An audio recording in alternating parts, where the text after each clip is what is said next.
Hi, my name's Shane Walker. I serve on the Board of Trustees here at Grow, and we know there's a lot of uncertainty and even some fear right now with this present crisis, especially as it pertains to our finances. So I'm a business owner, we have employees, and earlier this week I put together a training for them how to manage their finances through this coronavirus situation, and we're here to share this with you as well. And hopefully what it will do is begin to remove some fear and instill some faith that you're going to make it through this okay. So step number one is going to involve making a category analysis of your expenses. So what that means is getting out your bank statements, your credit card statements, maybe getting in a highlighter and starting to highlight in two different colors which expenses are essential and which expenses are non-essential.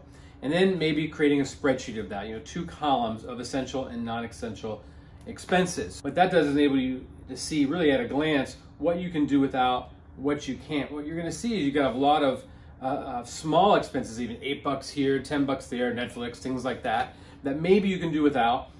It doesn't look like much, but once you add them up, they come to a rather large number. That way you can see everything out in front of you and make some decisions. For example, the monthly massage membership, a subscription to a magazine, these types of things add up and can really account to a big savings as we move through this period. So the second step involves actually canceling many of these non-essential expenses. So this is going to mean you're getting on the phone with the gym. Maybe you haven't even been going to the gym. Maybe the gym is closed, yet those monthly reoccurring payments are still going. It could be other expenses as well. And canceling those or putting a hold on those for a while until this passes. Also, I think it's a very good idea to do this. If you do call, also follow up via email, just so you have a paper trail of what you canceled and when, in case that gets missed by the vendor that you're speaking to. If you have too many and you're rough on time and you really need to get these canceled, a very quick, efficient way to do that is to go ahead and just cancel the credit card. If you have a half a dozen or more reoccurring payments coming off that credit card that are not essential, even if there's some essentials on there, go ahead and cancel the card, tell the credit card company you lost the card, they'll send you a new one. Then the 2 or 3 or 4 other essential payments that normally run on that credit card, you can call those people back and give them the new number. Next step is to ask for relief or forbearance or delay on some of the essential payments or essential billings that you have in your life. For example, rent, mortgage payments, anything like that comes out monthly that you can't do without, give these folks a call. Many of these companies are willing to make deals, maybe cut payments in half, maybe forgive them altogether for a few months, but also, just like with some of the other expenses that we canceled, make sure you get all this in writing in an email. There's a few questions you want to ask. Number one, will the interest continue to roll on these accounts? Are there going to be any penalties? These sorts of things you want to know up front in making a decision if you want to delay them or not. Also with mortgages, this is a big one. Sometimes the mortgage company will say, listen, we're going to go ahead and freeze your mortgage payments for 3 months, but what'll happen when you go fire the payments back up, they're going to tell you that you've got to go through a loan modification process, which is very onerous and you don't want to do that. So in that case, if they're going to put you through a whole loan modification process, you may not want to delay those at all if you can afford not to. Next, have cash on hand just in case things escalate. If you're fortunate enough that you've saved a good bit of money, it's just a matter of going to the bank and withdrawing some cash. In case for some weird reason things got really, really ugly in society, you had cash on hand for the basics like food and rent and mortgage payments and these sorts of things.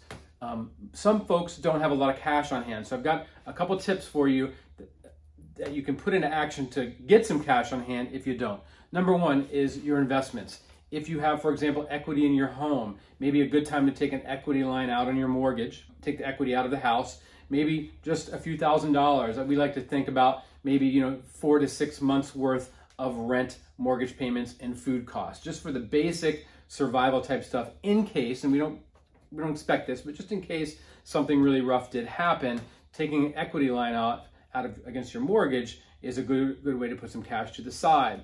Secondly, if you have investments, for example, a 401k or retirement account, the government now is allowing you to take up to $100,000 out of your retirement accounts, out of your 401ks, with no tax liability, meaning you'll have no penalty to pay on taking that money out as long as you pay it back over the next 3 years. Just make sure you're only taking out the bare minimum that you would need to survive in the case of a worst case scenario, and then put that aside. Don't spend it. Don't spend it. It's there for emergency, and when the emergency does not come, we just go ahead and return that to that account. Same with the equity line payments. Third option, this is probably the worst option, but if you had to do this, many of your credit card companies will allow you to take a cash advance. Again, there'll be some small fees associated with this, larger fees if you don't pay it back. So again, put it aside, don't spend it unless it's an emergency. But that small fee may be worth it for a few months to have that cash on hand just in case something happened. And then at the end of this process, making sure we return that money or make that payment back to the credit card company. So down below, you're going to see that I've included a few links for you as resources. For example, if you own a small business, there's a link to the SBA so you can look and see what type of relief and help and aid. There's actually not only loans there for small business owners, but also some money that's going to be just granted to you, just as a gift almost, to help with small businesses. The second is a link for the Florida Department of Economic Opportunity. This is a website that will help you with unemployment issues, filing unemployment, reemployment options, these sorts of things. And the last is the Department of Housing and Urban Development, which is working with individuals to coach them on how to get relief with their mortgages from their lenders, and working with the banks and you as well. So be sure to check out those links, click on those, see what those options are for you, and I think they're going to be a big help for you. So I hope this brief training helps you prepare for what's going on. I hope the links, you have time, you make time to go to those and work some of these steps. It can make a big difference.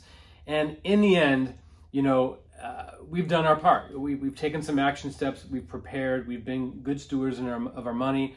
But in the end, you know, in 1 Peter it talks about us casting our cares on him. We do our part, and then he will do his part. And ultimately, the Lord is going to do a far better job in adapting to all this than we ever will. So keep your faith, stay strong, and we'll come out of this okay.